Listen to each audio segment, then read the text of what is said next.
পাৰি চৰণে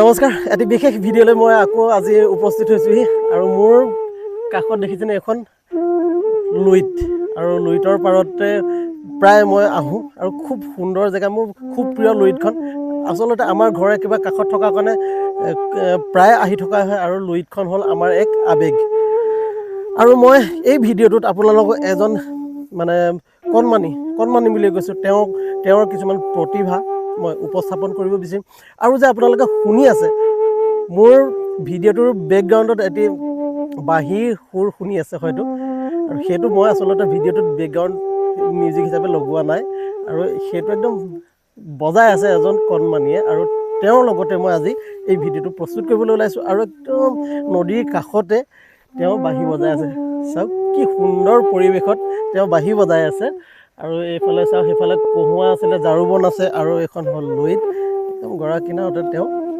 সুন্দৰকৈ বাঁহী বজাই আছে আৰু আমি তেওঁৰ লগত সম্পূৰ্ণ কথা পাতিম তেওঁ কেনেকৈ মানে শিকিছিলে বাঁহী কেনেকৈ শিকিছিলে আচলতে বাঁহী বুলি ক'লে মানে মোৰ খুবেই ভাল লাগে ইয়াৰ আগতো এটি মই বাঁহীৰ মানে ভিডিঅ' প্ৰস্তুত কৰিছিলোঁ সেইটো যথেষ্ট লোকে মোক মানে মৰম যাচিছিলে আৰু এইটো আপোনালোকে ঠিক তেনেদৰেই মৰম যাচিব বুলি মই আশা কৰিলোঁ আৰু আমি তেওঁৰ লগত অকণমান পোনে আমি গৈ তেওঁৰ লগত অকণমান আমি কথা পাতিবলৈ চেষ্টা কৰোঁ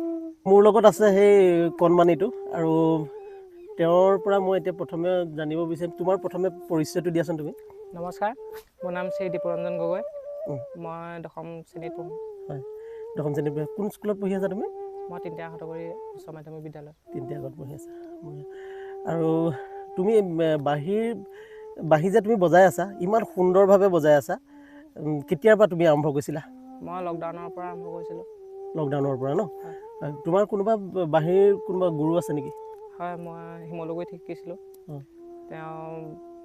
তেওঁ মোৰ গুৰুজনৰ নাম আছিল দুৰ্নৱ ফুকন হয় এতিয়া তুমি কি বজাম বুলি ভাবিছা কিবা এটা বজাই দিম ঠিক আছে দিয়া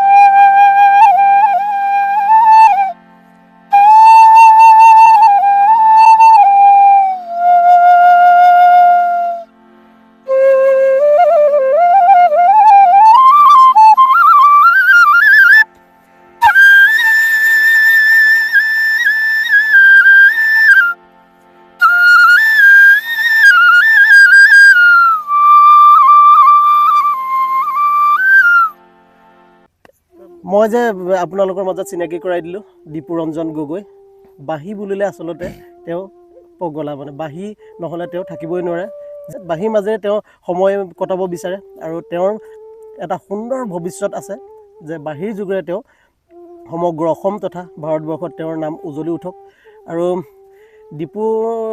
দীপুৰঞ্জনৰ বিষয়ে ক'বলৈ গ'লে তেওঁ এই বয়সতে কেইবাটাও মানে ভাল অনুষ্ঠানত তেওঁৰ বাঁহী প্ৰদৰ্শন কৰিছে আৰু তুমি লখিমপুৰ ডিষ্ট্ৰিক্টৰ বাহিৰৰ বেলেগতো তুমি পাৰফৰ্ম কৰিছা হয় মই কাৰ্বি আংলং গৈছিলা ন গতিকে ইমান সুন্দৰ তেওঁৰ বাঁহীৰ সুৰ আপোনালোকেও মুগ্ধ হ'ব আচলতে আৰু যিমান পাৰে ভিডিঅ'টো আপোনালোকে শ্বেয়াৰ কৰিব এটি কণমানিৰ এটি ভৱিষ্যত মানে এই বাঁহীৰ লগতে জড়িত হৈ আছে আৰু এইবাৰ আমি দীপুৰঞ্জনৰ পৰা এটি সুন্দৰ বৰগীত আমি শুনিব বিচাৰিম আৰু দীপু আৰম্ভ কৰা তুমি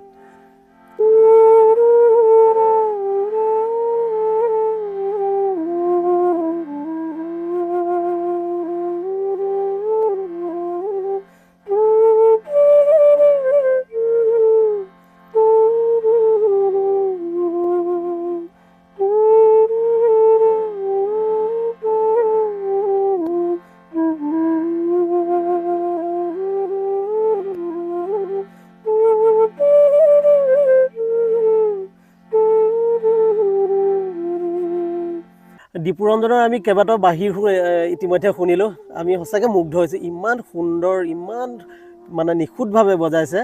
আৰু তেওঁ অলৰেডি বৰ্তমান যিহেতুকে আমাৰ ৰাসৰ প্ৰগ্ৰেম চলি আছিলে, অলৰেডি তেওঁ 10-12টামান প্ৰগ্ৰেম কৰিলে। আৰু এতিয়া যিহেতু তেওঁ এতিয়া বৰ্তমান পঢ়াত ব্যস্ত। আৰু আমি এইবাৰ দীপুৰঞ্জনৰ পৰা এটি সুন্দৰ আমি বৰগীতৰ মানে সুৰ শুনিবলৈ চেষ্টা কৰিম। দীপু, আৰম্ভ কৰা।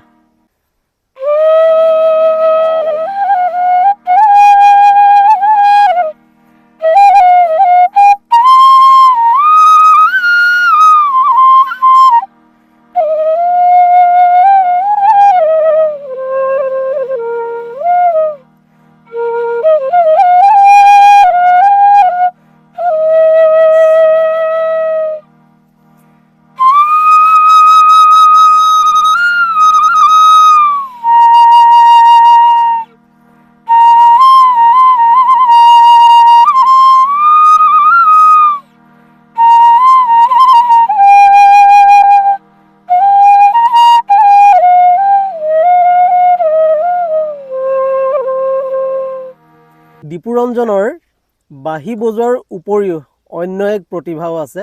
খুব একদম সুন্দৰ কণ্ঠ তেওঁৰ, খুব সুন্দৰ গীত পৰিৱেশন কৰে।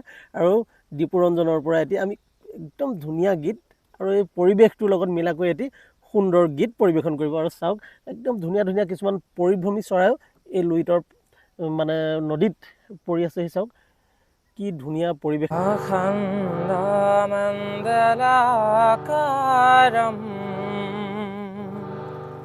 व्रतं येन सदा सारं तत्पादन्दर्शितं येन तस्मै श्रीगुरुवे नमः। अखण्डमण्डलाकारं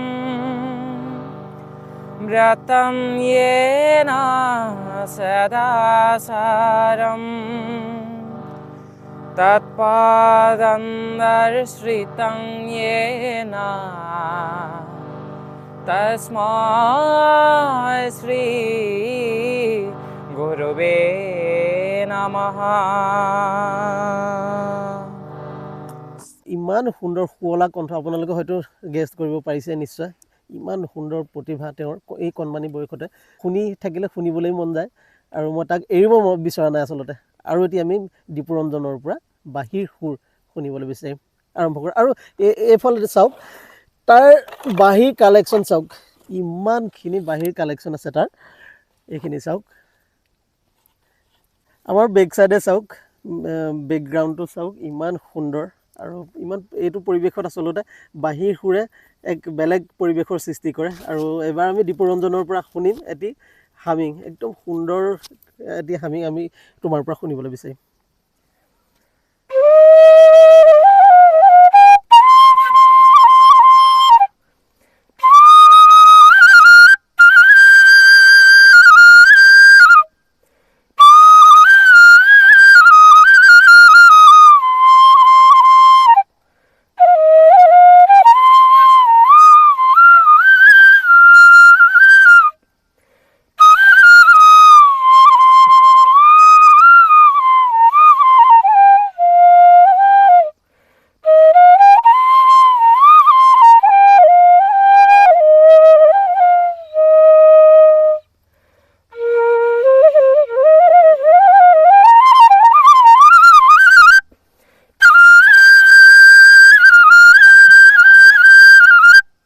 জয় গুৰু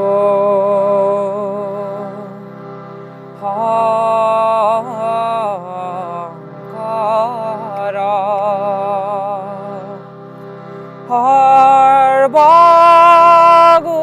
সৰ্বগুণা কৰ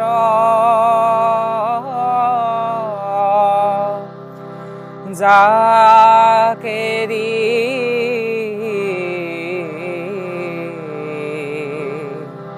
নাহি কেউ পাম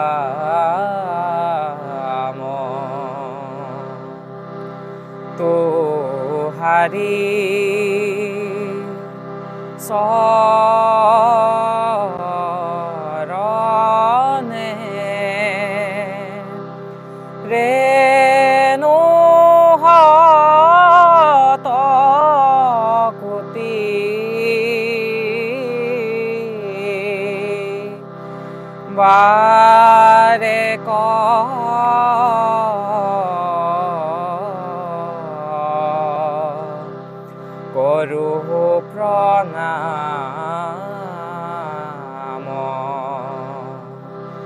বাৰে কৰোঁ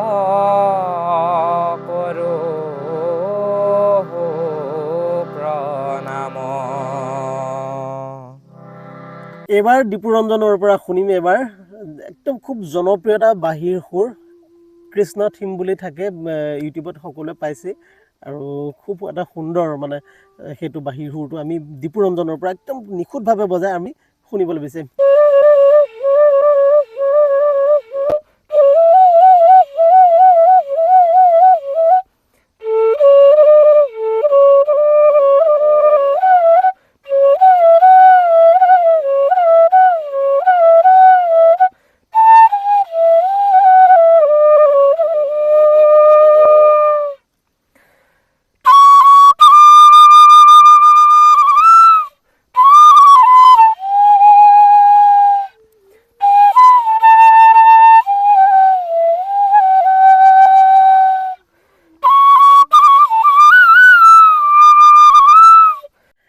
দীপুৰ বাঁহীৰ সৈতে এক সুন্দৰ বন্ধুত্ব গঢ়ি উঠিছে।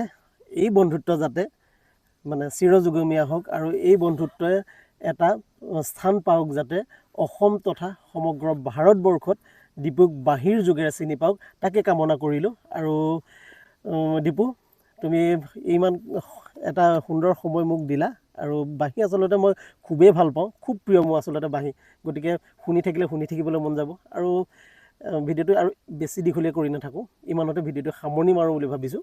আৰু দীপক, তুমি অহাৰ বাবে ধন্যবাদ জ্ঞাপন কৰিলোঁ তোমালৈ আৰু নমস্কাৰ।